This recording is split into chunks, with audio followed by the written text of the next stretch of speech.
Good day mga idol. Share ko lang sa inyo yung bago kong bili na rewinder machine. So digital pala yung nabili natin. Meron kasi na ito dalawang klase, digital saka manual. So ito digital mga idol para mas makikita nyo ng mas malinaw yung kung ilang turns na yung ikot nyo. So kapag digital kasi medyo madali nyo siya malalaman kung ilang turns. Tapos, yung manual naman kasi nito, meron ano siya pabilog, tapos para siyang orasan na umiikot. So, medyo mahirap yung kung sa mga baguhan natin na katulad natin. Kasi, meron siya, ang ginagawa kasi nung iba dyan, yung palatandaan, nilalagyan nila ng palatandaan kung ang ikot ay 100 na, lalagyan nila ng yung tape na puti. So, ganun yung ginagawa ng diskarte nung iba. So, ako, ang binili ko talaga nito ay digital. Para mas madali ko siya malaman kung ilang turn na siya. O, katulad nito, di ba? O, makikita nyo siya.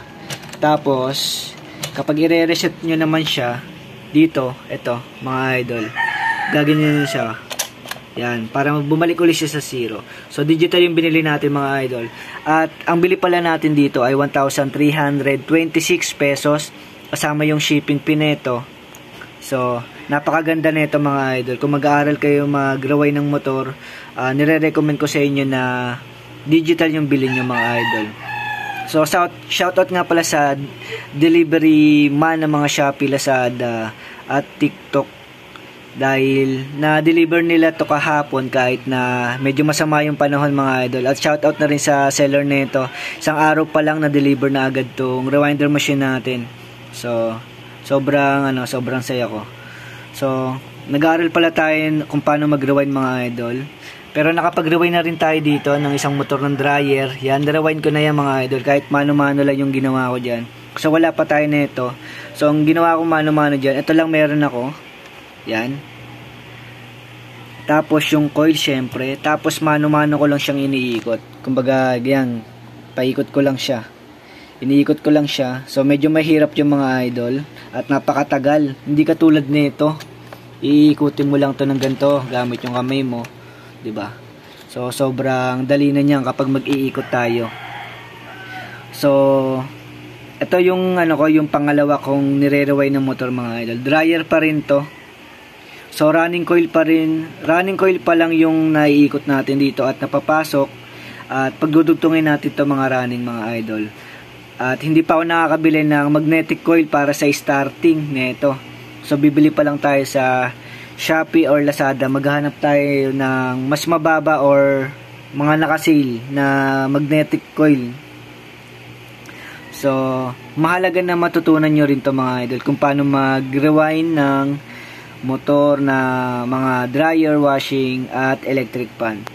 Lalo na kung ikaw ay marunong mag-repair nun, yung tatlo na yun, electric fan, washing at dryer.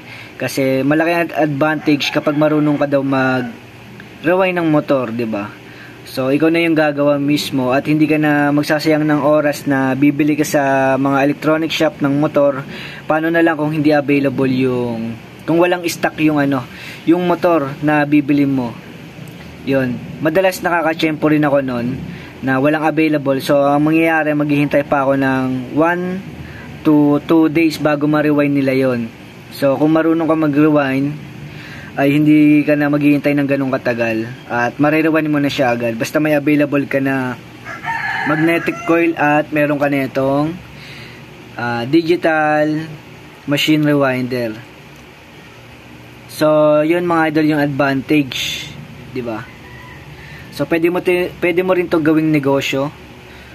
Malakas to mga idol,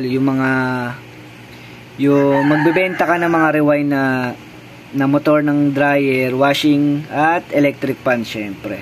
Pinakamabilis na dyan yung electric fan, lalo na dito sa amin. Nagre-rewind lang dito sa may Imus ay isa lang. So, sa may bandang Bukandala, yung mga idol, doon ko nabibili yung mga rewind na motor na ginagamit ko sa mga pagre-repair. So, ngayon, nag-desisyon ako na mag-aral ako ng ganito. Mag-rewind mag-aral mag-rewind para dagdag skill din at dagdag din ng income to mga idol. Kapag na-master natin to, ay ituturo ko rin dito sa YouTube kung paano mag-rewind ng mga ganitong klaseng motor. So kung ako sa inyo mga idol, ay mag-aral na kayo kung paano mag-rewind ng motor at bumili na rin kayo nito ng digital machine rewinder. Mas maganda at mas mapapadali yung pag-ikot nyo ng coil. So hanggang dito lang mga idol, dagdag skill lang tayo palagi para mas lumaki yung income natin sa mga katulad kong mga technician. So hanggang dito lang mga idol, more the per sa inyo. At sa mga hindi pa nakasubscribe dyan mga idol, please subscribe naman ang channel natin. Maraming salamat mga idol.